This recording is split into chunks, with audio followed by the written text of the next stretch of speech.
আমার বিলটা হচ্ছে যে আমার ওইখানে জায়গা কাজ করার পর আমার কোনো লাইন নেই নাই, সংযোগ নেই নাই। আমি এইখানে অফিসে দরখাস্ত দিয়ে গেছি। আমার কোন সময়ের একটা ভাঙা মিটার ছিল আমার পূর্ববর্তী গ্রাহকের। এখন আমার মাসের পর মাস, বছরের পর বছরের ফ্ল্যাট বিল 5,000 7,000 করে আসতেছে। ওইগুলো কোনো মৌকুফ নাই, তদন্ত করবে বলে তদন্ত করে নাই, শুধু বিল আসতেছে। পানি তো নেই, আমার লাইনেই নাই। আমার লাইন নতুন কোনো লাইনেই দেয় নাই। পানি আসবে কোত্থেকে? আমি নি নাই বলতেছে বকে, শুধু মাসে মাসে বিল শুধু কম্পিউটারে বিলে পাঠাচ্ছে। আমি নতুন কোনো জায়গা কাজ করার পর লাইন নিই না। আমি যদি আমার এই 2.5 লক্ষ টাকার বিল, 1 লিটার পানি পাইলে হারাম হবে, মৃত্যু তো এটা আমার হারাম হয়ে যাবে। 1 লিটার পানি পাই নাই, কিন্তু 2.5 লক্ষ টাকার বিল আমার এখানে আছে এখন।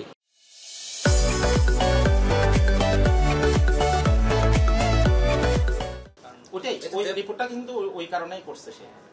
রিসিভিং কমিটি দেব আর ওই যে যেটা পত্রিকা আসছে না ট্যাগলাইনটা কিন্তু আমি দেখেছি, আমি আমার কাছে ছবি আছে, আপনি কিন্তু দেখে 16তে আপনারা হচ্ছে 100% হচ্ছে অনুমোদন শুরু কাজ শুরু করার কথা ছিল 1 জুলাই 2018। ওটা হয়েছে নভেম্বরে আপনারা অনুমোদন পেয়েছেন 7 নভেম্বর 2018। বিলে হচ্ছে যে আমরা মানে সপ্তাহে একদিনের বেশি পানি পাই না আসলে, কিন্তু বিল দিন দিন বাড়তেছে। গত বছর আমার বাসায়, আমার ছোট একটা বাসা আর কি, দোতলা, 1.5 ঘন্টা জায়গার উপরে দোতলা, ওখানে গত বছর বিল আসতো হচ্ছে 1000 থেকে 1200, গত মাস থেকে 1800 টাকা বিল আসে। তো এক বছরের পানি তো মানে আগে যা পাইতাম তা এখন আরো কম পাই, কিন্তু বিল তো মানে বেড়ে গেছে। এটা আমি বুঝতেছি না। আমি মিটারম্যানকে জিজ্ঞাসা করছিলাম, বলে যে সিস্টেম লস এগুলো আর কি। তো আমরা কি করবো ভাই, আমরা তো ভুক্তভোগী, পানি পাই না কিন্তু বিল বাড়তেছে দিন দিন।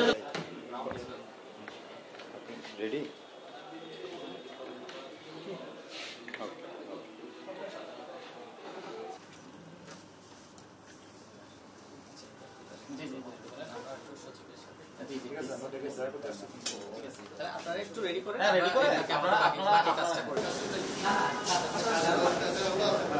দাঁড়াও শুনুন, ভাই পাওয়া গেছে।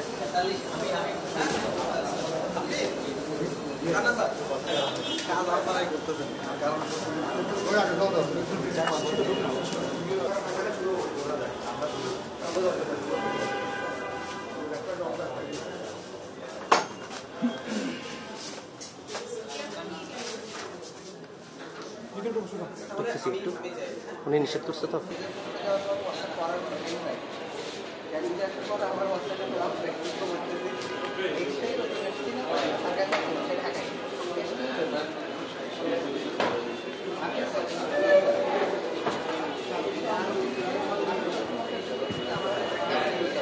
ওয়াসাতে দুদকের একটি টিম এসেছে এবং তারা, আমরা যতটুকু আমাদেরকে প্রাথমিক অবস্থায় তারা জানিয়েছেন সেটা হচ্ছে হালিশহর একটি সুয়ারেজ প্রকল্প চলছে, সেই প্রকল্প বাস্তবায়নে অনিয়ম দুর্নীতির অভিযোগ তারা পেয়েছে।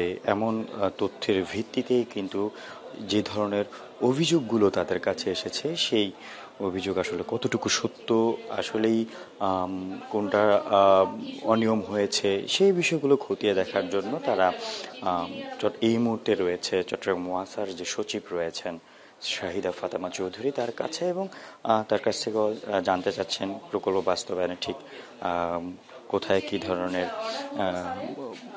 কাজ হওয়ার কথা ছিল, উনি কী ধরনের তদারকি করেছেন সেসব বিষয়ে জানতে চাচ্ছেন। পাশাপাশি এর আগে আমরা দেখেছিলাম প্রজেক্টের যে পরিচালক তার রুমেও গিয়েছিলেন, সেখানে দেখছিলাম তার কক্ষে তার সাথে কথা বলছেন এবং সেখানকার বিভিন্ন পয়েন্ট তারা নোট করে নিয়ে এসেছেন। প্রতিটা পয়েন্টের তথ্য কিন্তু আসলে তারা জানতে চাচ্ছে।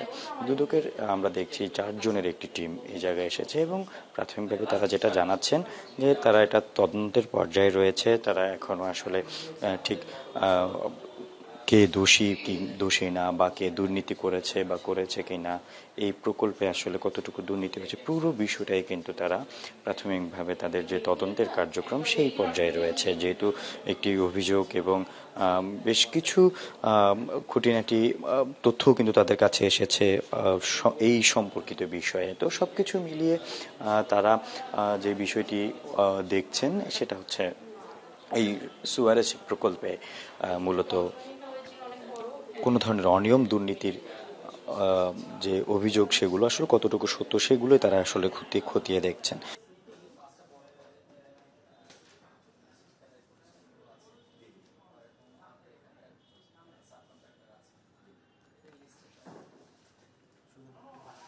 থাকে থাকে থাকে